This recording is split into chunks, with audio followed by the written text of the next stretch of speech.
Saya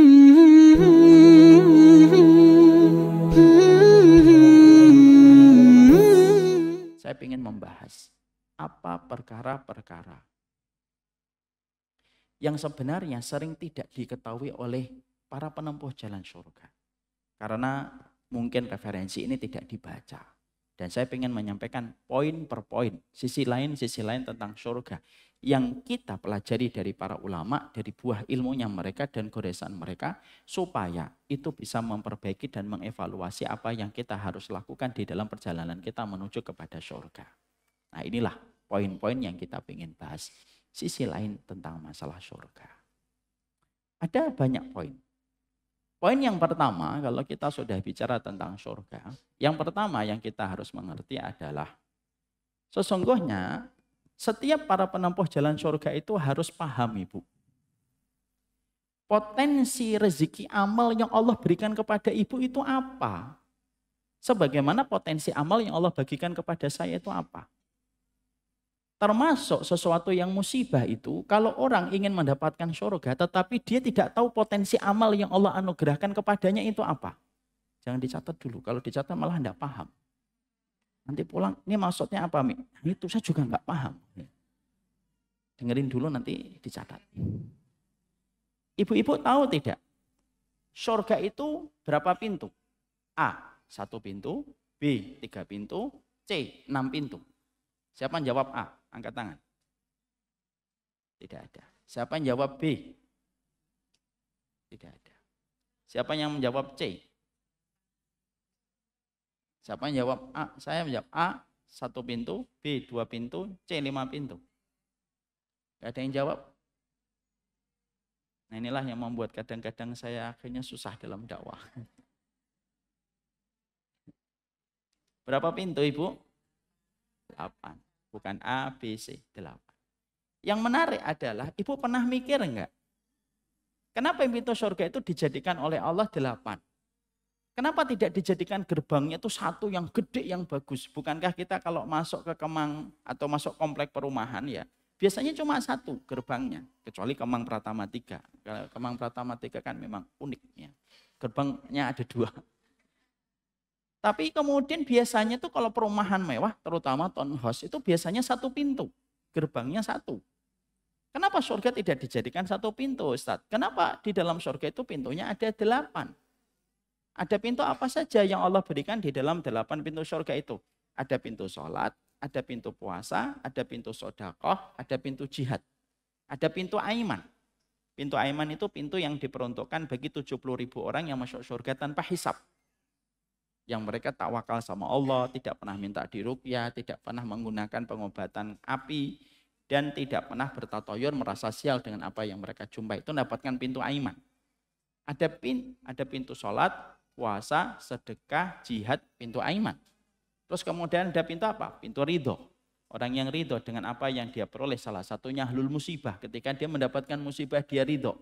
Bedakan ya, Bu, ridho dengan cinta itu sama atau beda? Ridho dengan cinta itu sama atau beda?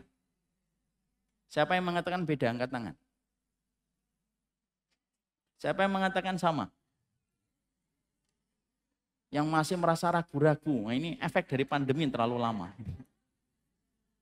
Ridho dengan cinta sama atau tidak sama?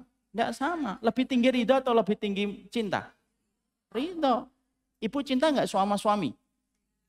Tapi ridho nggak dalam segala sesuatunya? Nggak usah ditanya. Saya paling tahu tentang masalah kayak gitu. Dia cinta sama suami tapi belum tentu ridho dalam setiap perkara yang ada pada suaminya. Makanya kemudian pintu yang keenam itu pintu ridho kepada Allah. Cinta dan ridho itu masih kalah dengan ridho. Pintu yang ketujuh apa? Pintu yang ketujuh taubat. Orang yang mereka bertobat kepada Allah dan diterima taubatnya.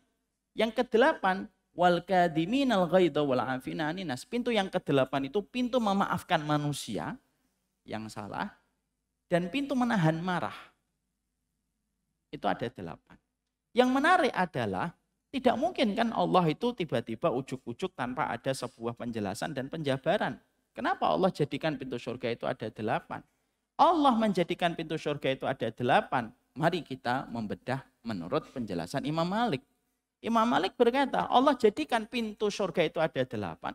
Karena Allah itu membagi potensi amal ibadah setiap manusia itu berbeda-beda sebagaimana Allah membagi rezeki. Makanya Imam Malik berkata, innallaha qassamal a'mal kama qassamal arzak. Allah itu membagi amal yang kamu kuasai dan mampu kamu lakukan. Itu sebagaimana Allah itu membagi rezeki.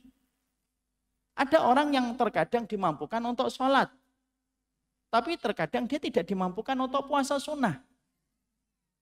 Ada orang teman kita kok sudah puasa, sudah sholat tuh Masya Allah. Luar biasa. Tapi giliran puasa, lemah dia. Sekalinya ngelihat gelas berembun dikit, batal. Warung Padang di perempatan, warteg di pertigaan. Jaya Bahari, batal. Ada teman kita yang terkadang sholatnya biasa, puasanya yang bagus. Ada teman kita yang terkadang puasanya bagus, kemudian puasanya biasa, tapi ternyata kita menjumpai bagaimana dia sedekahnya luar biasa. Masya Allah teman saya ini kalau sholat tahajud susah. Kalau tidur itu ibarat yang bangunin istri, gempa aja nggak bangun. Untuk puasa paling lemah, tapi giliran sedekah paling panjang tangannya. Makanya ibu tahu nggak? Ulama itu mengomentari Utsman bin Affan. Utsman bin Affan itu pernah khutbah, Bu. Hanya menyebutkan 1 ayat setelah itu selesai khutbah. Coba, apa enggak favorit itu khotib kayak gitu? 1 ayat selesai. Para ulama mengatakan bahwasanya sedekahnya Utsman bin Affan itu lebih fasih daripada beliau ketika khutbah. Karena beliau itu sedekahnya luar biasa. Ada orang yang sedekahnya biasa, sholatnya biasa, tapi hatinya bersih ketika memaafkan kaum muslimin. Orang mendolimi dia, orang menghujat dia, tidak pernah tabayun kepada apa yang terjadi kepada hidupnya, menilai dia dan menyimpulkan tentang hidupnya dari luar pagar. Tapi dia memaafkan. Ya sudah, saya maafin dia. Saya maafin orang semacam ini. Bisa jadi dia kemudian mendapatkan surga dari apa? Wal kadhiminal ghaidha wal afina anin nas. Dia menahan marah dan memaafkan manusia. Disinilah kita akhirnya mendapati sebuah penjabaran dan penjelasan dari para ulama. Kalau engkau adalah penuntun atau engkau adalah penempuh jalan ke surga, maka yang wajib bukan menilai amal orang lain. Ilmu itu dipakai untuk mengevaluasi dirinya dan suudzon sama dirinya, bukan suudzon sama orang.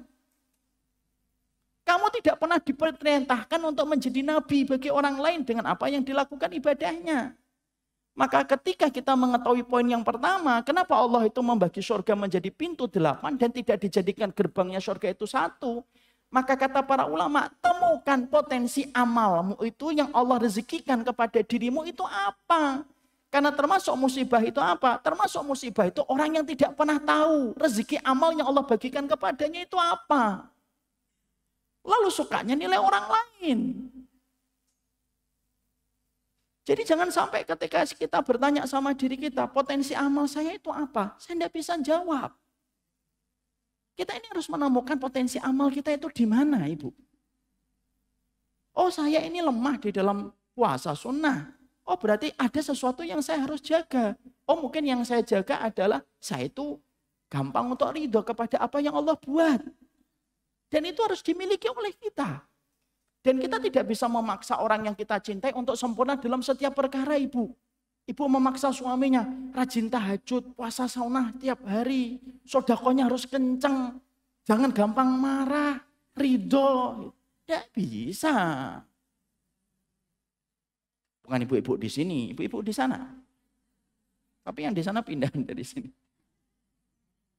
Itu yang kemudian kita harus temukan itu. Karena setiap orang itu beda-beda, Ibu. Makanya ketika Ibu melihat ada temannya kok jarang puasa sunnah, maka iltimasul a'dzar. Apa itu iltimasul a'dzar? Berikan udzur. Orang yang paling layak mendapatkan udzur itu siapa? 1, gurumu, yang kedua temanmu yang solih. Itu kata para ulama salaf. Kasih udzur kepada dirinya mereka. Oh, mungkin dia jarang puasa, karena ada satu amal yang tidak saya ketahui, yang amal itu dia sembunyikan di hadapan Allah. Dan itu kewajiban kita, Ibu. Kita dininak bubukkan oleh setan untuk selalu melihat amalan orang lain, mengukur amalan orang lain dengan amalan kita. Maaf ya, jangan suka mengukur sepatunya orang dengan ukuran sepatu kamu. Karena tidak semua orang itu ukuran sepatunya sama. Makanya sampai dikatakan oleh Imam Ibnu Qayyim, bisa jadi ada orang yang semalaman dia tidak tahajud, tapi ketika pagi lebih utama daripada yang tahajud. Kenapa? Karena orang yang tahajud ketika pagi, dia berjalan menuju masjid, pandangannya pandangan ujub kepada dirinya. Saya ingatkan, riak belum tentu ujub. Ujub belum tentu riak, Bu. Ada orang yang selamat dari riak, tapi tidak selamat dari ujub. Wah, saya bisa pakai pakaian syar'i nih. Wah, ustadz yang luar biasa sunnah nih. Wah, kamu mah nggak ada apa-apanya. Itu ujub, walaupun dia tidak riak. Walaupun tidak riak, kamu sembunyikan, tapi kamu kemudian merasa ujub. Ingat, orang yang riak belum tentu ujub. Orang yang ujub juga belum tentu riak. Kalau kamu selamat dari riak, belum tentu kamu selamat dari jurang ujub. Kamu selamat dari jurang ujub, kamu juga belum tentu selamat dari jurang riak. Maka kita, kata Imam Ibnu Qayyim, bisa jadi ada orang sholat semalam suntuk, pagi harinya dia berjalan dengan ujub. Ada orang yang di pagi harinya dia bangun dalam kondisi dia menyesali tidak sholat malam, beristighfar kepada Allah, lalu dia merasa dirinya buruk dibandingkan orang lain. Bisa jadi yang kedua lebih baik daripada yang pertama. Ini merupakan salah satu di antara amalan para salaf. Amalan para salaf itu bukan gampang menyesatkan. Bangun majelis taklim, lalu dia katakan majelis taklim yang lainnya nggak ada yang punya ilmu, kecuali majelis taklim saya. Mungkin kamu sunnahnya bisa dapetin 1-2%. Tapi ujubnya itu melebihi apa yang kamu peroleh. Makanya disitulah kita akhirnya mengetahui perkara yang penting. Dalam perjalanan kita sebagai penempuh jalan surga itu temukan potensi amal yang Allah bagikan kepada dirimu itu apa. Mungkin ada di antara ibu-ibu tidak pandai sholat, tidak pandai puasa sunnah, tidak pandai sedekah, tapi pandai taat kepada suami. Bisa jadi itu yang akan menyebabkan dia dimasukkan oleh Allah ke surga kan. Wah, teman saya ini, Masya Allah ya. Puasa Muharram lewat. Puasa Syawal lewat. Ya. Puasa Ayyamul Bid lewat. Tanpa kita sadari, bisa jadi dia lewat di puasa sunnah. Tapi dia betul-betul mencari keridhaan suaminya itu sampai berdarah-darah. Ibarat kata, tidak perlu disayat-sayat kulitnya. Tapi dia berdarah-darah. Lalu dengan itu Allah membeli kepadanya surga. Kan kita tidak tahu, Ibu. Jadi inilah yang menjadikan kita teringat kepada para ulama terdahulu. Temukan potensi amal kepada dirimu itu apa. Ada ibu-ibu yang, saya tuh kalau taklim, saya kejar itu. Kemanapun itu, saya kejar itu. Mungkin itulah jalan surga dia. Itu jalan surga dia menuju kepada Allah. Maka dia bela mati-matian. Dan kita tidak perlu ngukur, Bu. Oh, dia taklimnya masih gitu aja, hidupnya masih gini-gini aja. Taklim kemana-mana tapi masih gitu aja. Mungkin dia masih punya kelemahan untuk beramal, tapi dia punya semangat untuk terus belajar dan terus memperbaiki diri walaupun sering jatuh pada kesalahan yang sama. Allah membagikan amal sebagaimana Allah membagikan rezeki. Beda-beda, Bu. Mari kita lihat para sahabat. Apakah amalan para sahabat untuk mendapatkan surga sama? Tidak sama. Ada Khalid bin Walid dari jalan jihad. Ada Ibnu Umar dari jalan ketika memiliki ilmu. Ada jalannya Abu Hurairah ketika beliau menghafalkan hadis. Beda-beda. Dan itu kemudian kita tidak boleh biarkan dan tidak boleh kita lalaikan masalah ini. Pertanyaan kita lalu kepada diri kita secara sederhana.